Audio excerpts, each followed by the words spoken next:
नमस्कार, मी सुमित शंकर सावंत आणि तुम्ही पाहताय TV9 मराठी। या बातमीपत्रामध्ये आपण 100 महत्त्वाच्या बातम्यांचा वेगवान आढावा घेऊयात।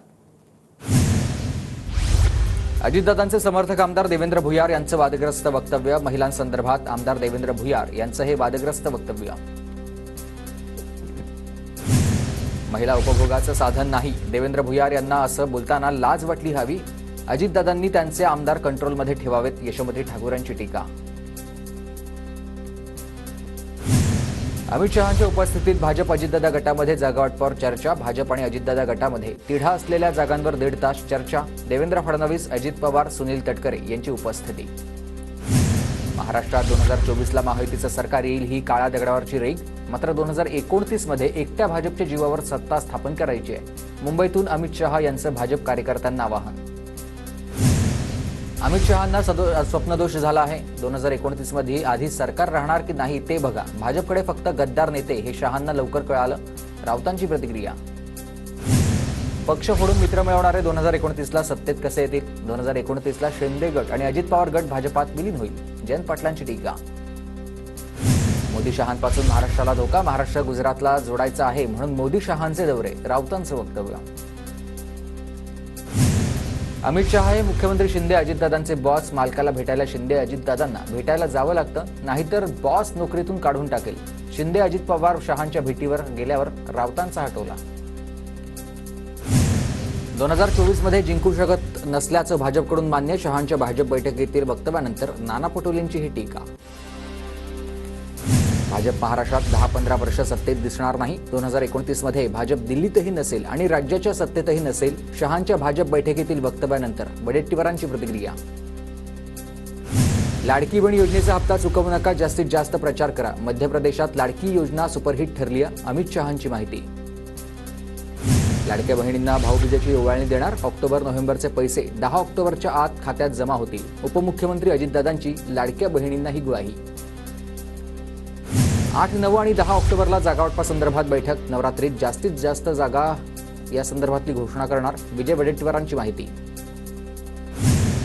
मुख्यमंत्रीपदासाठी उद्धव ठाकरे दिल्लीत लोटांगण घालतात, आमच्या पक्षातील कोणीही मुख्यमंत्रीपदासाठी दिल्लीत उंबरठे झिजवत नाही, प्रतापराव जाधवांची उद्धव ठाकरेंवर टीका।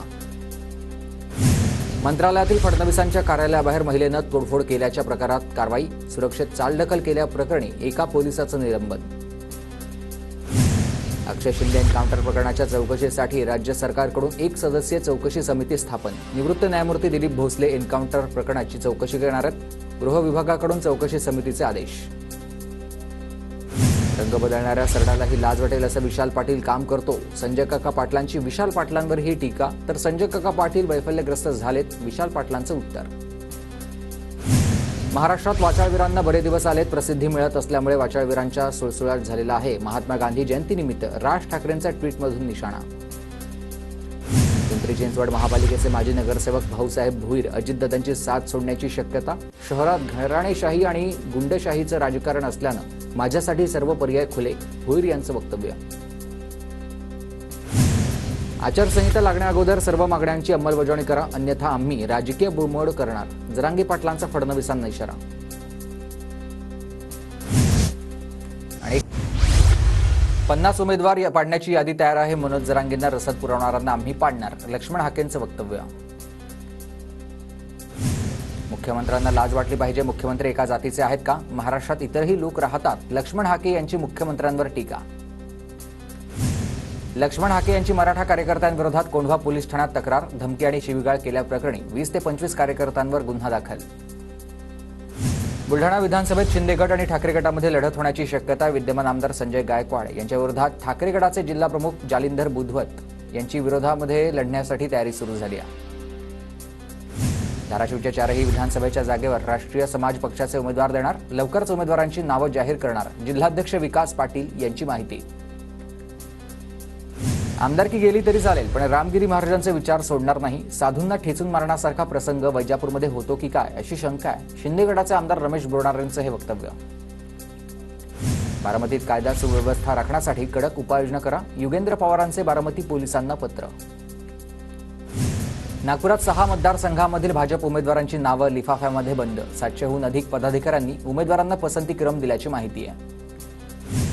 विधानसभा मतदारसंघाच्या तयारीच्या बैठकीला अजित पवार गटाच्या आमदारांची दांडी. हडपसरचे आमदार चेतन तुपे आणि वडगाव शेरीचे आमदार सुनील टेंगरे बैठकीला गैरहजर. बैठकीला आमदारच न आल्यामुळे कार्यकर्त्यांमध्ये चर्चा. चिपळूण संगमेश्वर विधानसभेची जागा ठाकरे गटानं शरद पवार गटासाठी सोडली. सूत्रांची माहिती, पवार गटाकडून प्रशांत यादव यांचं नाव आघाडीवर. कसबा मतदारसंघात हेमंत रासनेंच्या समर्थकांकडून बॅनरबाजी. कसब्यातील समस्यांचा अंत करण्यासाठी आमदार होणार हेमंत रासने, बॅनरवर आशय.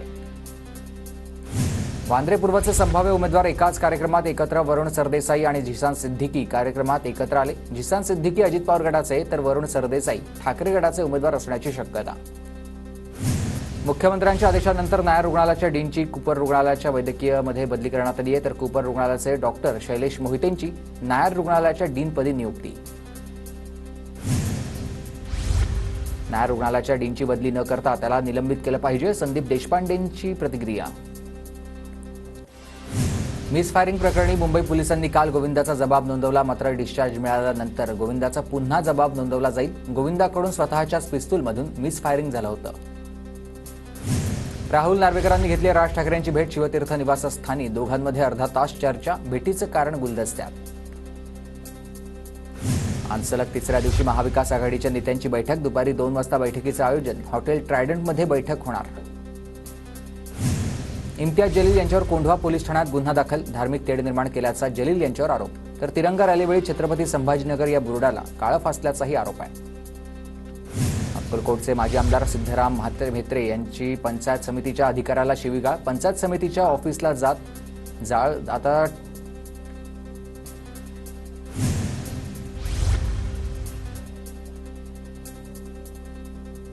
जळगावच्या चाळीसगावमध्ये मनसेच्या उपजिल्हाध्यक्षांसह कार्यकर्त्यांचा भाजपात प्रवेश. विधानसभेच्या तोंडावर अनेक कार्यकर्त्यांचा भाजपात प्रवेश.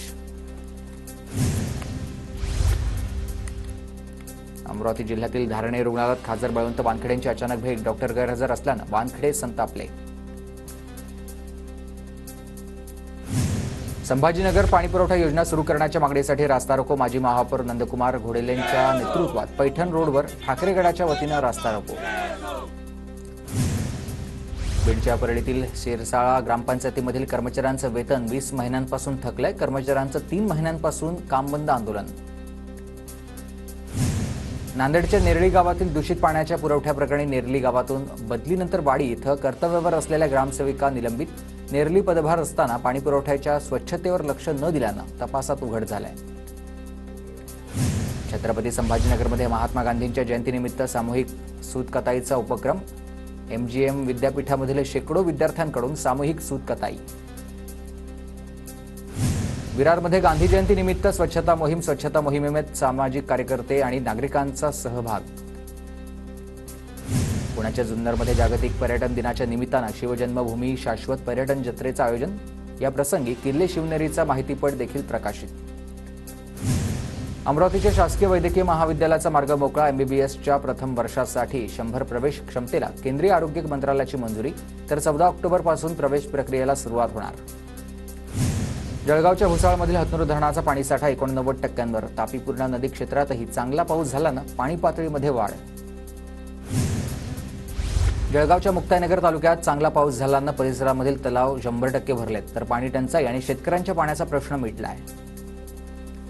छत्रपती संभाजीनगरमध्ये लाडक्या बहिणींचा 6 ऑक्टोबर रोजी मेळावा. मराठवाडा सांस्कृतिक मंडळावर मेळाव्याचं आयोजन. सप्तशृंगी गडावर खासगी वाहनांना प्रवेशबंदी. जिल्हा प्रशासनाचे आदेश. नवरात्र उत्सवानिमित्त 3 ऑक्टोबरपासून 12 ऑक्टोबरपर्यंत प्रवेशबंदी असेल. बंदी काळात एसटीच्या अतिरिक्त बसेस चालवण्यात येणार. शारदीय नवरात्र उत्सवामध्ये तुळजाभवानी मंदिर 22 तास खुलं राहणार आहे. तुळजाभवानी मंदिर संस्थानचा निर्णय. शारदीय नवरात्र महोत्सवाच्या पार्श्वभूमीवर तुळजाभवानी मंदिराच्या मुख्य शिखरासह दोन्ही शिखराला आकर्षक रंगकाम. पुरातत्व विभागाच्या मार्गदर्शनाखाली रंगकाम करण्यात आलंय. वाशिमच्या पोहरादेवीमधील नंगारा भवनाला आकर्षक विद्युत रोषणाई. 127 कोटी रुपये खर्चून नंगारा भवनाची उभारणी. 5 ऑक्टोबरला पंतप्रधान नरेंद्र मोदी लोकार्पण करणार. नांदेड जिल्ह्यात सोयाबीन काढणीला सुरुवात. सततचा पाऊस आणि येलो मोझॅकमुळे उत्पादनात घट होण्याची शक्यता. वाशिमच्या मालेगावमधील 50पेक्षा जास्त गावांमध्ये पाणंद रस्ते नसल्यानं चिखलाचं साम्राज्य. पाणंद रस्त्यांना निधी देण्याची मागणी होते. गोंदियात प्रहार जनशक्ती पक्षाचं जिल्हाधिकारी कार्यालयासमोर मुंडन आंदोलन. महिला आर्थिक विकास महामंडळ आणि लेखापाल यांना 6,000 रुपये मानधन देण्याची मागणी. वर्धाच्या सेलू येथील उपविभागीय विद्युत कार्यालयात किसान अधिकारी अभियानाचं ठिय्या आंदोलन, तर शेतीला पूर्णवेळ विद्युत पुरवठा आणि पूर्णवेळ वायरमनची व्यवस्था करण्याची मागणी. बुलढाण्याच्या खामगावमध्ये स्वाभिमानी शेतकरी संघटनेचं डफडे बजाव आंदोलन, तर खामगाव तालुक्यात ओला दुष्काळ जाहीर करण्याची मागणी. वाशिम जिल्ह्यात वारंवार अतिवृष्टीमुळे पिकांचे अतोनात नुकसान, मात्र महसूल प्रशासनाचा जिल्ह्यातील 793 गावांची आता पैसेवारी 60 पेक्षा शेतकरी आर्थिक मदतीपासून वंचित राहणार आहेत.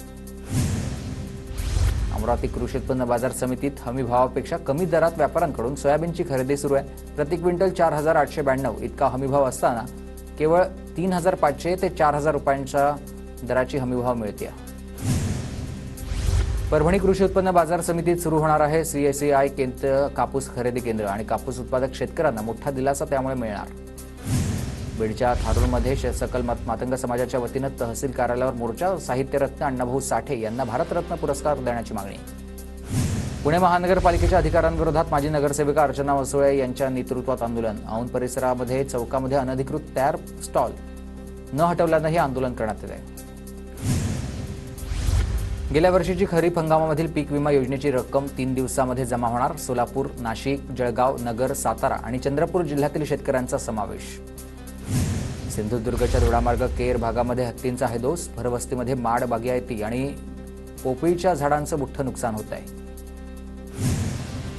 चंद्रपूरमधील ताडोबा अंधारे व्याघ्र प्रकल्प आजपासून पर्यटकांसाठी खुला. पावसाळ्याचे 3 महिने ताडोबा व्याघ्र प्रकल्प पर्यटनासाठी होतं बंद. वर्धा जिल्ह्यातील बोर व्याघ्र प्रकल्पामध्ये सफारीला सुरुवात झाली. पहिल्या दिवशी 3 जिप्सीमधून 18 पर्यटकांची सफारी. ऑक्टोबर महिन्यामध्ये पाऊस न झाल्यास यंदा आंबा वेळेमध्ये दाखल होणार. जर पाऊस सुरू राहिल्यास आंबा मार्केटमध्ये उशिरा येण्याची शक्यता आहे.